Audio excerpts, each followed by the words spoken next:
지난번 수요일 날 의식과 무의식에 대해서 이야기를 나누었는데, 이 의식과 무의식에 대한 공부하고 있는 것은 의식에 관한 4가지 사항의 법칙에서 의식과 무의식은 어떤 관계가 있는가?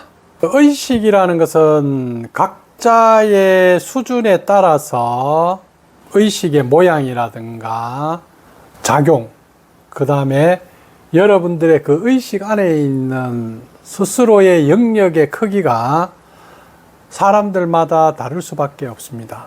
원래 의식이라는 것은 엄청나게 큰 영토인데, 여러분들이 태어나면서 처음에는 아주 작은 의식, 대상의식이라는 걸 통해서 여러분들이 의식을 경험해 나갑니다. 계속하면서 다시 원래의 나로, 고향으로 돌아가는 길을 그것을 수행이라 그럽니다. 거대한 전체 의식에는 원래 분리가 없고 하나입니다. 그런데 이 전체 의식에서 분리가 일어나면서 의식과 무의식이라는 이원성의 세상이 탄생한 거죠. 그래서 대상의식에서 본다 그러면 아상과 법상과 공상은 미지의 영토, 무의식이라고 하는 것은 일반적으로 보면 가라앉아 있는 의식, 일반 사람들이 볼 때는 무의식하면 저 밑바닥에 있는 미지의 영역, 모르는 영역이라고, 이 무의식을 이렇게 끌어오는 거라고 생각한다 그러면, 우리는 거꾸로 무의식이라는 것은 밑에 있는 영역이 아니고 저 위에 있는 모르는 세계, 인식하지 못하는 세계, 기억이 안 나는 세계, 어떤 면에서 보면 알지 못하는 세계를 다른 말로 하면 무의식이라 그럽니다.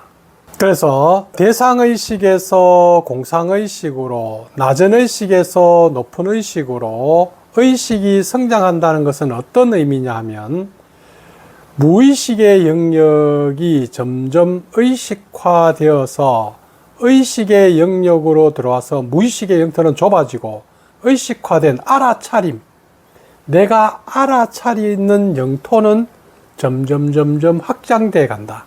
여러분들의 지금 고통이라는 것은 뭐예요? 사실은 모든 고통의 초점은 무지입니다. 그냥 모르는 거예요.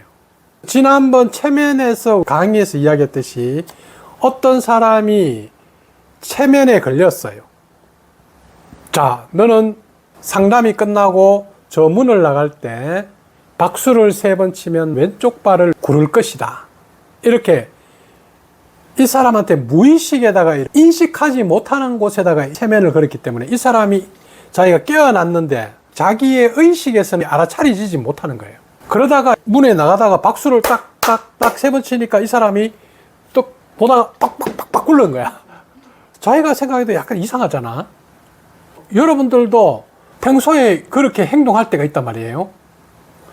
뭔지 모르게 빵 했는데 갑자기 으악 이렇게 놀라는 사람도 있고, 어떤 신호가 딱 왔는데 갑자기 크게 액션을 취한다든가 소리를 지른다든가, 안 그러면 어떤 행동을 한다든가 자기도 모르게 그렇게 하는 거예요. 그런데 어떤 사람이 이렇게 이야기합니다. 옆에 있는 사람이, 아니 너 왜 그래 호들갑을 떨어? 별거 아닌 걸 가지고. 이 사람은 그러면 어떻게 해야 되겠어요? 자기는 뭔가 거기에 맞는 이야기를 해야 돼. 정답을 이야기해야 돼. 그런데 이 사람의 의식 안에서는 왜 그렇게 호들갑을 떨 수밖에 없었냐 하면, 과거의 어린 시절에 인식하지 못했던 어떤 경험이 지금 그렇게 체면되어 있는 거예요. 그 두려움이. 그런 것과 똑같이 이제 우리의 무의식이라는 영토를 여러분들이 점점 알아차림에 의해서 의식화 시켜 나가는 과정이 여러분들의 삶의 편안함과 자유로움이 커져가는 것과 같아요. 의식과 무의식 사이에는 아주 두꺼운 벽이 이렇게 있습니다. 이걸 방어벽이라 하는데, 의식과 무의식 사이에는 끊임없이 벽들이 계속 있어요. 그런데 가장 크게 느껴지는 벽이 대상에서 아상으로 넘어갈 때 하나의 큰 벽이 있고, 또 아상에서 법상으로 넘어갈 때 큰 벽이 있고, 또 법상에서 공상으로 넘어갈 때 큰 벽이 있습니다. 이 큰 벽을 깨고 넘어갈 때 깨달음이라 그런 거야. 깨달음은 크게 3번의 깨달음이 일어납니다. 한 번은 대상의식의 삶 속에 살다가 아상의식이라고 하는 거기로 한번 도약을 할 때, 한번 또 도약할 때는 두 번째 깨달음은 아상의식에서 법상의식으로 도약할 때 그때야 또 큰 깨달음이 일어나요. 이 큰 벽이 깨어질 때는 삶의 수준이 생각과 어떤 영역이 완전히 뒤집어져 버리는 거예요. 이때까지 이렇게 살았는데 완전히 다른 세상을 사는 것처럼 느껴지는 것이 이 큰 벽이 깨어질 때입니다. 그런데 일반적으로 의식의 수준에서 보면 대상이 0에서 200까지라 그러면 만약에 100에서 110, 110에서 115, 요 정도 이렇게 올라갈 때도 우리가 조금씩 성장하려고 그러면 벽들이 계속 존재해요. 자기만의 아주 미세한 벽들이 계속 존재한다고. 근데 이렇게 미세한 벽들이 존재하다가 어느 순간에 큰 벽을 만나면 이제 여기서 답답함이 느껴지고 뭔가 계속 쳇바퀴 돌듯이 이것이 아닌 것 같아. 뭔가 이게 뚫고 나가야 되는 어떤 그런 큰 내면의 소리가 들려요. 그럴 때 이제 이 벽을 팍 깨고 탁 넘어가 버리면 완전 다른 세상으로 탁 넘어가 버리는 거고, 여기에서 이 큰 벽은 안 넘어가고 거기서만 계속하면 계속 수평적으로 의식이 계속 넓어지기만 하지 수직적인 도약은 없어요. 그런데 의식의 성장이라고 하는 것은 수직적인 도약을 이야기하는 거예요. 수평적으로 이렇게 확장되는 것만, 책을 많이 읽는다든가 지식이 많다든가 힘이 많이 생겼다든가 아는 사람이 많아졌다든가 이런 것들이 중요한 게 아니고, 아는 사람 별로 없고 지식이 없더라도 의식이 수직으로 도약을 해버리는 거예요. 이게 진짜 다른 세상으로 가는 거예요. 다른 세상이라는 것은, 전체 의식이라는 것은 이렇게 볼 때 우주로 본다 그러면 엄청난 차원의 세상을 의식이 한꺼번에 이렇게 다 보고 있는 거예요. 지금 우리가 보고 있는 3차원 세상, 4차원 세상, 5차원 세상, 6차원 세상, 이렇게 다양한 세상을 한꺼번에 내가 다 인식하는 거예요. 그런데 3차원의 의식에 사는 사람은 이 물질 세계에 있는 이 세계만 다라고 느끼지, 4차원에 있는 세상, 귀신이 어떻고 에너지가 어떻고 사람들의 풍수 지리가 어떻고 이런 이야기는 귀신 씨 나라 까먹는 소리 하지 마라. 이 세상은 뭐예요? 과학적이고 물질적인 이것이 다야. 몸으로 느끼는 게 다지 안 보이는 거 그런 거 이야기하지 마. 꿈은 꿈일 뿐이야. 지금이 중요하지. 깼을 때가 중요하지. 꿈은 뭐가 중요해? 이렇게 생각한다. 근데 이제 여기에서 한 단계를 도약하는 3차원에서 4차원을 보는 사람은 3차원 세상도 자기의 의식의 세상이고 4차원도 자기의 의식의 세상인 거예요. 그러니까 어떤 현상을 보면 저것이 3차원적으로 물질적으로는 이런 원리에 의해서 움직이지만 4차원적으로 에너지의 어떤 원리로도 같이 물질의 법칙 말고 새로운 법칙도 또 있는 거예요. 그러니까 이것은 살아가는 세상이 엄청나게 확장된 거죠. 그죠? 근데 여기에서 또 아상의식에서 법상의식으로 넘어가 버리면 5차원의 의식으로 넘어가 버리는 거예요. 이제는 에너지만이 아니고 진동, 파동의 세상을 인식을 하는 거예요. 그런다고 해서 물질 세상과 3차원과 4차원을 인식하지 못하느냐? 이건 아니에요. 3차원도 보고 4차원도 보고 5차원도 보는 거야. 이걸 다 보면서 3차원 때는 이렇게 적용시키고 4차원은 이렇게 적용시키고 5차원은 이렇게 적용시키는 거예요. 그런데 진짜 큰 법칙은 뭐예요? 위에 있는 법이 더 높은 법이기 때문에 5차원 법을 적용시키면 밑에 법은 다 적용이 돼요. 그런데 아래 법은 위에 법이 안 맞을 수 있다. 물질 의식은 에너지의 법칙에 안 맞을 수 있어요. 그 다음에 6차원을 본다 그러면 이제는 뭐예요? 마음의 세상을 봐버리는 거예요. 그러니까 이렇게 의식이 진화한다는 것은 어떤 하나의 사물을 볼 때 하나의 시각으로 보는 것이 아니고 다차원적으로 완전히 쫙 열린 시각에 의해서 이 사람한테도 맞는 시각, 이 사람한테도 맞는 시각, 4차원의 어떤 사람이 오면 거기에 맞춰서 4차원의 이야기를 해주고, 5차원의 사람이 오면 5차원에 맞춰서 이야기해주고, 3차원의 물질적인 이야기하면 오늘 경제가 어떻고 돈이 어떻고 하면 또 거기에 맞춰서 이야기하고, 다양한 스펙트럼을 쫙 가지고 쫙 보이는 거예요. 지금 의식의 성장이라고 하는 것은, 의식이라는 것은 여러분 안에 큰 하나의 스펙트럼입니다. 저 파남보처럼 7가지의 차원의 스펙트럼이 쫙 펼쳐져 있는데, 여러분들이 보는 차원이 하나의 빨간 차원만 봐버리는 거예요. 그러니까 하나의 차원만 바라보면서 물질 세계가 전부라고 보고 이것이 지금이 다라고 이야기하는 거예요. 그러면서 지금 당장 먹는 것이 중요하고 당장 지금 어떻게 생존하는 것이 중요하고 이렇게 해버리면 이제 그 위에 있는 차원에서 보는 사람한테는 경쟁력이 떨어져 버린 거예요. 그럼 생존에 힘이 엄청나게 많이 쓰면서도 생존력도 약하고, 그리고 에너지를 쓴 만큼 돌아오는 합리성과 경제적 효율성도 약한 거야. 그래서 여러분들은 의식이 진화해 갈수록, 의식이 커져 갈수록 에너지를 적게 쓰고 편안하게 삶을 사는 거야. 왜냐하면 써야 될 때만 딱 쓰면 돼. 근데 아주 낮은 차원에 있는 사람은 안 써야 되는데도 매일 계속 쓰고 있는 거야. 예를 들어 아까 진우가 이렇게 쓰면 에너지가 많이 써요. 근데 우리는 가만히 앉아가지고 힘 쫙 빼고 에너지 쓸 게 없단 말이야. 편안하게 이래 있는데 막 이렇게 막 쓰면 에너지 막 쫙쫙 쓴단 말이야. 그거 한다고 뭐 편안하지도 않아. 그러니까 에너지 낭비가 계속 일어나는 거야. 그 에너지 낭비가 많이 일어나니까 말무도 살았죠. 효율성이 떨어져. 조선시대나 못 사는 시대에 태어났으면 굶어 죽기 딱이지.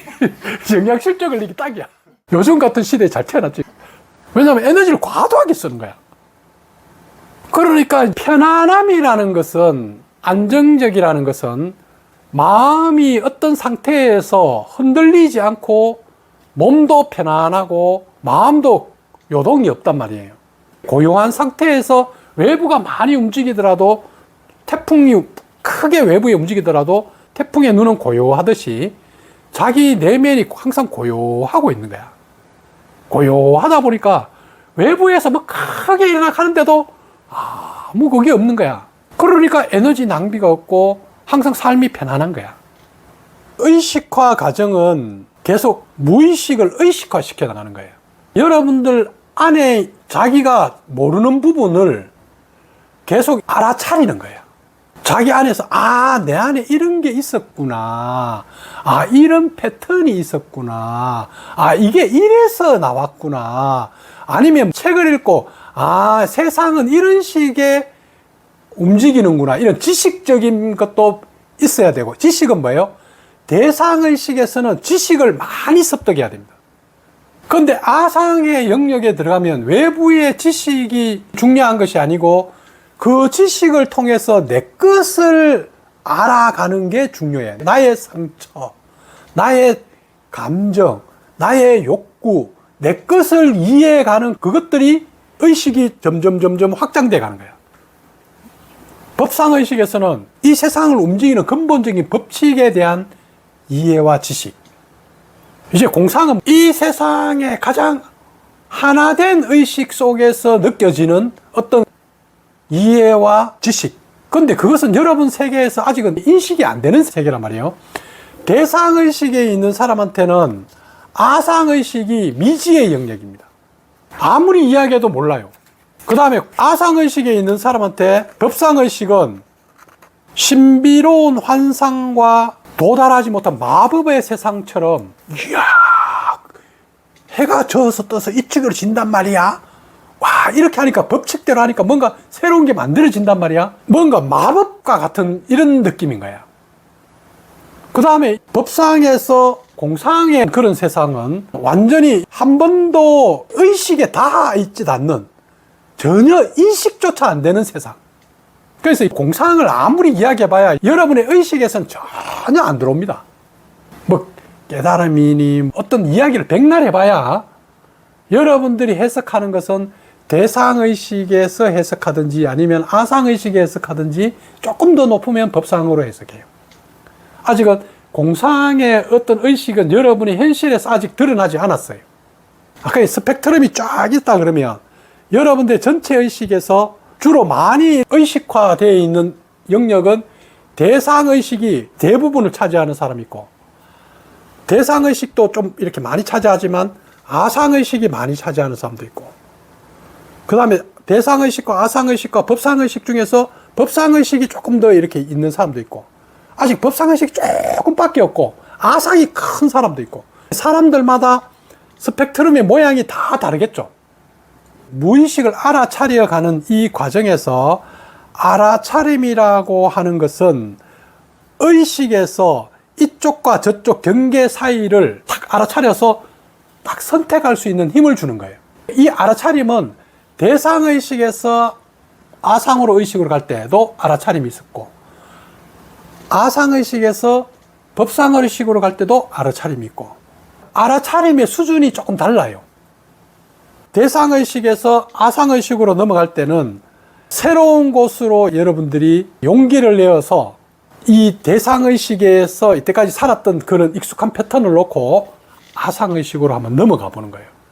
오늘은 대상의식에서 아상의식으로의 영토 확장이 어떻게 일어나는가에 대해서 같이 한번 읽어봅시다. 대상의식 속에 있는 사람들은 일반적으로 아상의식에 있는 사람들이 요구하는 어떤 개인적인 감정과 욕구가 약간 불편하게 느껴져요. 그러니까 대상의식에 빠져 있는 사람들은, 아상의식에 있는 사람들이 자기 욕구를 챙기고 자기 감정을 막 표현하고 자기를 중시하고 이런 걸 갖다가 약간 이게 이상하고 불편해요. 왜냐하면 자기는 그런 감정과 욕구가 일어나면 자신은 어떻게 했어요? 그것을 통제하거나 저항해서 무의식화한 거예요. 그걸 의식화하지 않은 거예요. 그러니까 의식화되지 않은 것은 자기한테는 두려움이고, 의식화되지 않은 것은 뭔가 잘못된 거고, 자기한테 익숙하지 않기 때문에 그것은 자기한테 함부로 취할 수 없는 공포와 같단 말이에요. 그래서 대상의식에 사는 사람들은 외부에서 어릴 때부터 배운 개념, 학교에 다니면서 아니면 부모를 통해서 배운 개념과 관념으로 만들어진 세상에서 살아왔는 거예요. 그래서 이미 만들어져 있는 규칙, 기준을 배워서 잘 따르는 것이, 엄마가 이야기하는 거 잘 따르고, 아버지 이야기하는 거 잘 따르고, 선생님 말씀 잘 따르고, 주변 사람들 이야기하는 거 잘 따르고, 이렇게 하는 것이 생존하는데 아주 유리하다고 일찍 터득한 거예요.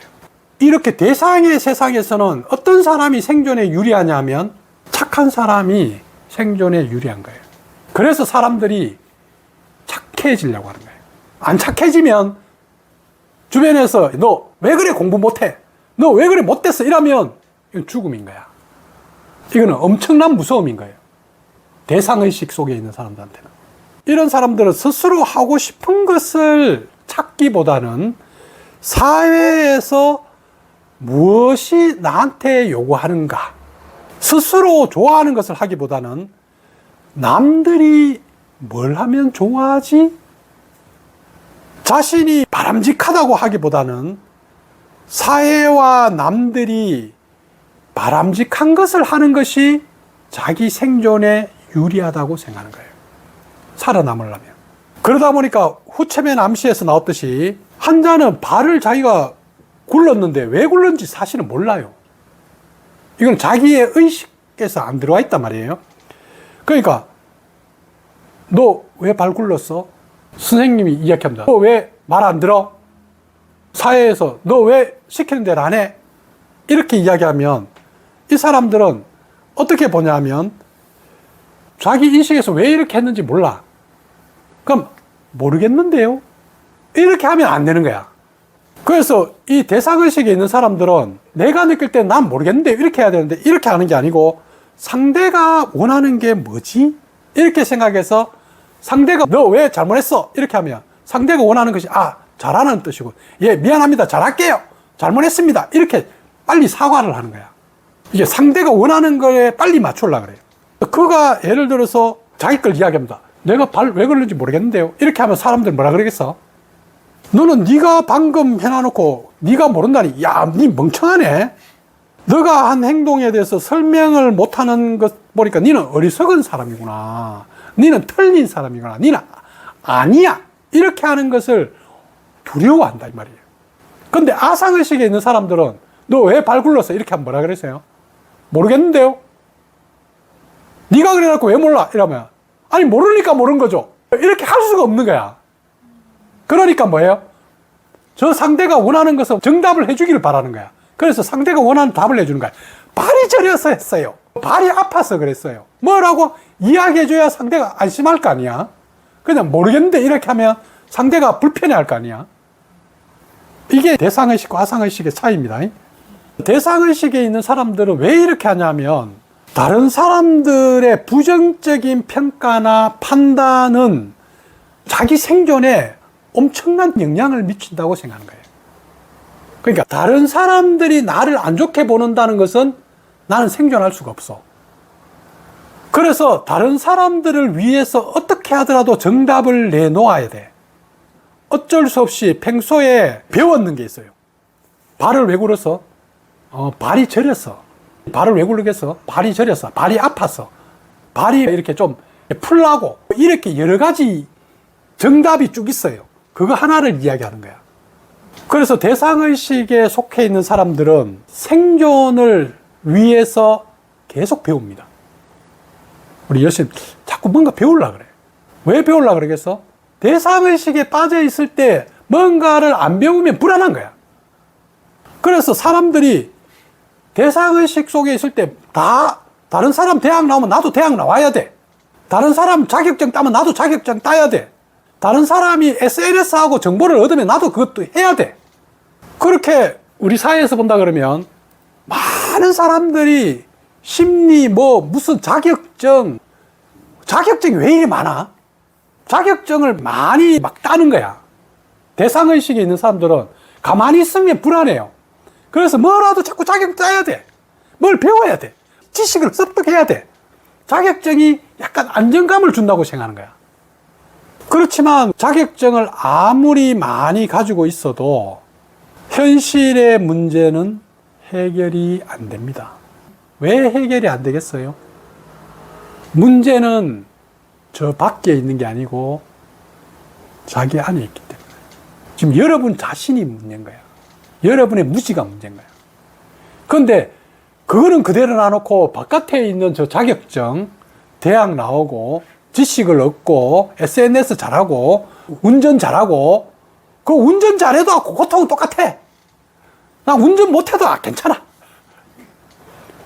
운전 잘하는 것과 운전 못하는 거 뭔 차이 있어? 살아가는데. 대학 나온 것과 대학 안 나오는 게 뭔 차이가 있어? 자기 문제 해결하는데. 이 문제를 해결하는 것은 지식의 양이 아니라 자기에 대한 알아차림에 있는 그 수직적인 의식의 도약인 거야. 대상의식에게는 아상의식에서 일어나고 있는 일은 알지 못하는 미지이자 무의식의 세계와 같아요. 어떤 사람이 어릴 때 상처가 많아. 결혼했는데 부인하고 계속 싸워. 아이한테도 주변 사람하고도 막 힘들어. 그런데 심리학자가 와가지고 당신의 어린 시절의 욕구가 어떻게 지금 돼가지고 사랑을 못 받아서 이게 이렇게 돼, 이런 것들이 이야기해도 이 사람이 인식에서는 안 들어와. 자기의 의식 세계에서는 지금 당장 화가 나는 게 자기 세계고 지금 불편한 이게 자기 세계단 말이에요. 그런데 어린 시절에 어떻고 내면 아이가 어떻고 욕구가 좌절됐고 이런 이야기는 자기에게는 아직 인식이 안 되는 세계인 거야. 그래서 처음에는 심리학자들이 지식적으로 가르쳐 주는 거야. 지식을 계속 알려주면서 자기를 어떻게 하든지 접속시켜 주려고 그런 거야. 자기의 생각, 자기의 감정, 자기의 욕구, 자기의 그 느낌을 자꾸 접속시켜 주려고 하는 거야. 이 접속시켜 주려고 하는 모든 방법들이 심리학 학파들입니다. 인지심리학자, 인지심리학, 그 다음에 감정중심, 문제 해결 학파, 게슈탈트, 다양한 심리학자들의 이런 학파들의 이 모습들은 각자 사람들의 문제에 대해서 그 생각, 감정, 느낌, 욕구를 요렇게 접속해라. 요런 식으로 접속해라. 요렇게 하는 하나의 이론과 방법론이 심리학파들입니다. 이해됩니까? 대상의식에서는 내가 지금 화나고 있어요. 부인하고 싸우고 있어. 집에 오면 들어오면 짜증이 나고 화나는데 이 짜증이 원인이 자기의 인지되지 않는 그 무의식 속에 있는 어떤 감정과 기억하지 못하지만 경험에 의해서 나온다는 것을 인지가 안 되는 거야. 이게 인지가 안 되고 있는 거야. 알아차리지를 못하니까 계속 티 나오는 거죠. 문제 해결을 인지가 안 되니까 이 사람이 왜 이렇지 하면서 계속 어디가 책 읽고 유튜브 보고 아무리 해도 자기 거는 지금 인지가 안 돼. 지식은 많이 이렇게 했는데 자기 거는 인지가 안 된단 말이에요. 그런데 심리학자는 학파에 따라서 다르겠지만 이 사람이 인지를 못하는 것을 딱 접속시켜 주는 거예요. 그게 상담입니다. 딱 접속시켜 주는 거예요. 대상의식에서 문제가 해결되지 못하는 것은 자신의 느낌과 감정에서 일어난 문제를 이미 남들이 만든 해답으로 하려고 하기 때문에 그런 거예요. 자기의 느낌이고 자기의 경험이고 자기의 어린 시절에 일어났던 여러 가지 억압된 욕구의 문제인데 자기 것을 탐구해서 이 문제를 해결해야 되는데 다른 사람이 이야기한 정답을 가지고 해결을 하려고 하니까 자기하고 안 맞는 거예요. 그러니까 해결이 안 되는 거야. 근데 우연히 어떤 데 갔는데 자기하고 잘 맞는 그런 학파를 만났어. 거기 딱 만나니까 자기가 딱 접속되는 순간 거기서 해결이 딱 되는 거야. 그게 아주 잘 만나면 해결이 돼요. 심리를 많이 힘들어하는 사람들은 이제 다양한 상담센터를 순회하는 거야. 여기도 가보고 여기도 가보고 여기도 가보고 여기도 가보고 병원도 가봤다가 정신과도 가보고 지금 다양한 데 가보면서 딱 자기하고 아달이 되는 데가 있다고. 그럼 거기서 이제 자기는 이야 여기가 최고다 이렇게 이야기하는데 그냥 자기한테 잘 맞았을 뿐이야. 다른 사람은 안 맞는 경우가 많아. 그러니까 대상의식에서는 느낌이 무시되고 감정이 억압되는 곳에서 삶에 살아있는 느낌이 없어요. 대상의식 속에 사는 사람들은 살아있는 느낌이 많이 없습니다. 항상 뭔가 쫓기듯이 가만히 있어도 불안해요. 그럼 뭔가를 계속 해야 될 것 같아. 가만히 이렇게 있으면 이거 할까 저거 할까 이거 배울까 또 저거 배울까 내일은 이거 할까 계속 여기에 가만히 있지를 못해. 이걸 표현한다 그러면 대상의식은 만들어진 세계, 조화라 그러면 아상의식은 내가 하고 싶은 거, 내가 좋아하는 거 이런 걸 하기 때문에 자기하고 접속되어 있는 살아있는 생활하고 할 수 있어요. 대상의식에서 아상으로 도약하기 위해서는 의식의 내면에 있는 두려움이라는 방어벽을 넘어서야 한다. 이 방어벽은 두려움이라는 방어벽이 있어요. 대상과 아상 사이에도 있고 아상과 법상 사이에도 있고 법상과 공상 사이에도 이 두려움이라는 방어벽들이 있어요. 그 두려움의 모양이 달라, 색깔이 달라. 그런데 대상에서 아상으로 넘어갈 때의 두려움은 어떤 거냐면 사회관념이 원하는 어떤 바람직한 선택, 이 사회가 요구하는 어떤 선택, 그것을 하지 않고 자신이 원하는 선택을 하는 것은 주변 사람들로부터 버림받는 것에 대한 두려움을 감수해야 되는 거야. 부모들이 이걸 원해. 주변 사람들이 이런 걸 하기를 원해. 근데 부모님이 원하는 것보다 나는 이걸 원해. 그리고 주변 사람들이 이 사람은 이런 걸 하면 좋겠다 하는데 나는 이거 하기 싫고 이게 원해. 근데 내가 이것을 선택할 수가 없는 거야. 왜냐하면 이걸 선택하면 다 나를 싫어해. 그러니까 주변 사람부터 버림받는 거야. 요즘에는 좀 덜 할지 몰라도 옛날에 제가 이런 선택을 할 때는 아주 극단적이었죠. 사회가 요구하고 있는 대학을 졸업을 해서 법대를 나와서 고시를 공부하고 공무원을 해서 좋은 직장을 얻어서 좋은 결혼을 하고 사회에 살아가는 것을 부모님도 원하고 여자도 원하고 친척들도 원해요. 또 그렇게 될 것이라고 당연히 믿고 있어. 근데 이 사람들이 원하는 것을 원하는 게 아니고 내가 원하는 것을 선택해 버리는 거야. 그러는 그 순간에 뭡니까? 지금 가장 가까운 부모와 형제들이 자기의 기대를 안 채워주니까 막 화가 나고 반발하는 거야. 그 다음에 사랑한다고 하는 사람이 떠나버린 거야. 주변 사람들이 아니 쟤 왜 저래? 이상해졌어. 이제 이렇게 등 돌려버리는 거야. 자, 여러분들이 이제 그것을 감당할 용기가 있냐 이 말이에요. 그 용기가 있으면 자기가 원하는 것을 향해서 용기 있게 밀고 나가면 돼요. 그런데 이것은 너무 고통스러운 일이야. 왜냐하면 내가 원하는 것을 누군가가 좀 지지해주고 좀 이렇게 해주면, 좀 잡아주면 너무나 좋겠는데 다 자기 기대 안 된다고 다 등 돌리고 다 갚고 자기는 외톨이가 돼버린 버림받아 버린 거예요. 부모나 주변 사람들이 좋아하는 것을 하지 않고 자신이 좋아하는 것을 선택하면 때로는 부모나 주변의 인정을 포기해야 되나. 이제 그때부터 와 옛날에는 저 공부도 잘하고 야 애가 참 착하고 책임감도 있고 막 인정을 이렇게 해줬는데 어느 순간에 에이 쟤는 좀 이상해졌어. 지 멋대로야. 쟤는 책임감도 없어. 인정을 딱 끊어버린 거야. 그러니까 우리 이 에고의 세상에서는 대상의식에서는 이 대상의 사랑과 대상의 관심과 대상의 인정이 엄청 나의 생존에 직결되어 있는데 이걸 잘라버린 거예요. 그래서 두려움 앞에서 대상의식은 방어벽이 그때 대상의식에서 아상의식으로 넘어갈 때 방어벽이 아주 강하게 막 작동합니다.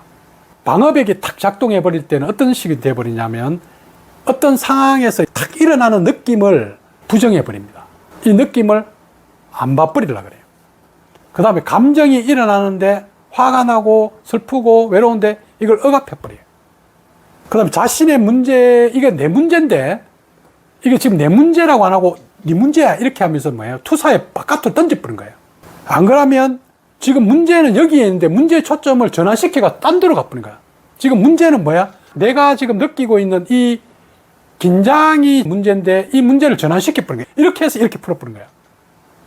긴장을 일으키고 있는 이 문제 자체에 직접적으로 이렇게 해야 되는데 안 그러면 일어나는 감정이나 느낌을 정당화시켜버리거나 최소화시켜버리는 거야. 이것들을 다른 말로 하면 다양한 방어벽의 모습이라 그래요. 근데 방어벽이 작동하는데도 인식이 안 되는 거야. 이게 무의식적이죠, 그죠?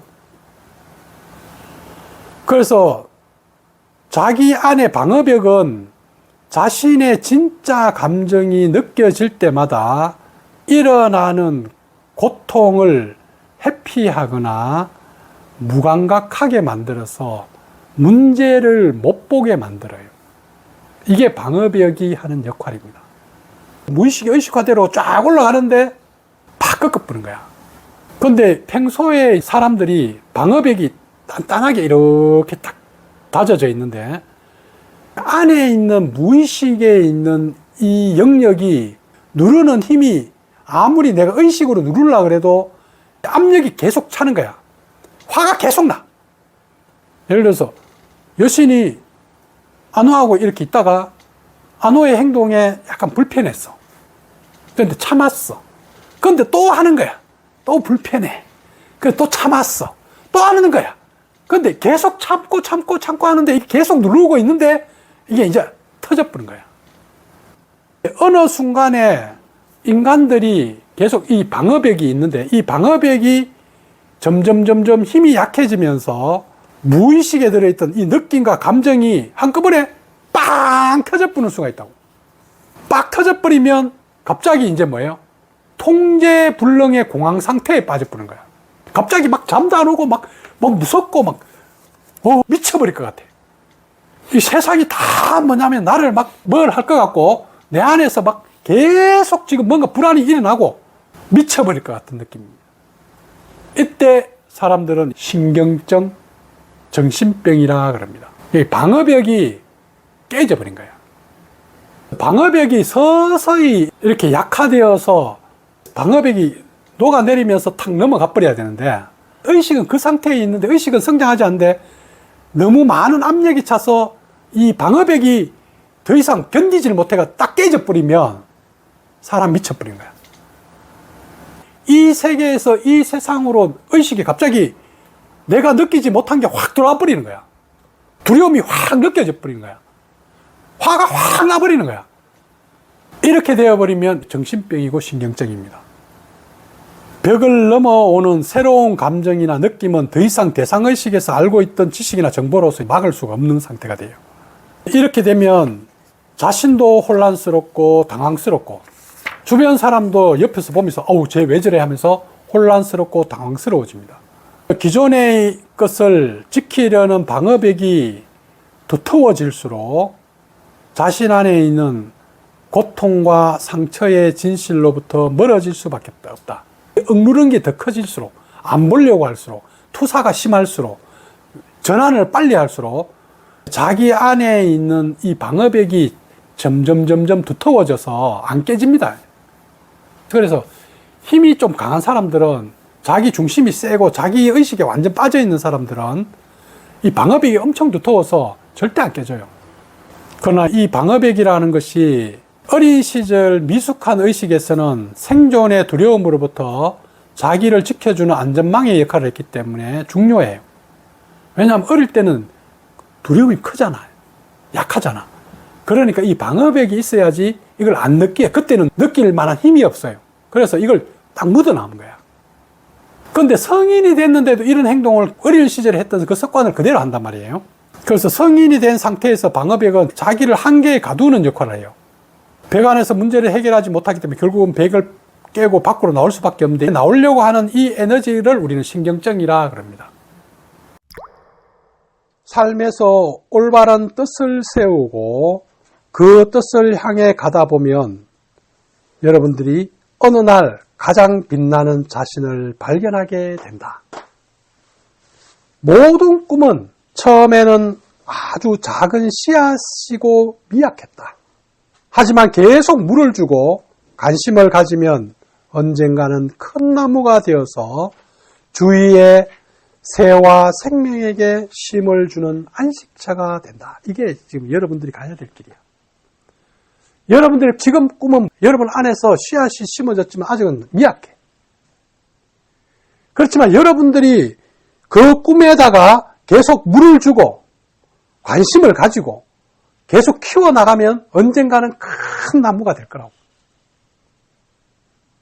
그러면 꽃이 피고 주변에 새들도 오고 주변 사람들을 쉴 수 있는 그 안식처를 여러분들의 그 의식의 나무가 그렇게 하게 될 거라고.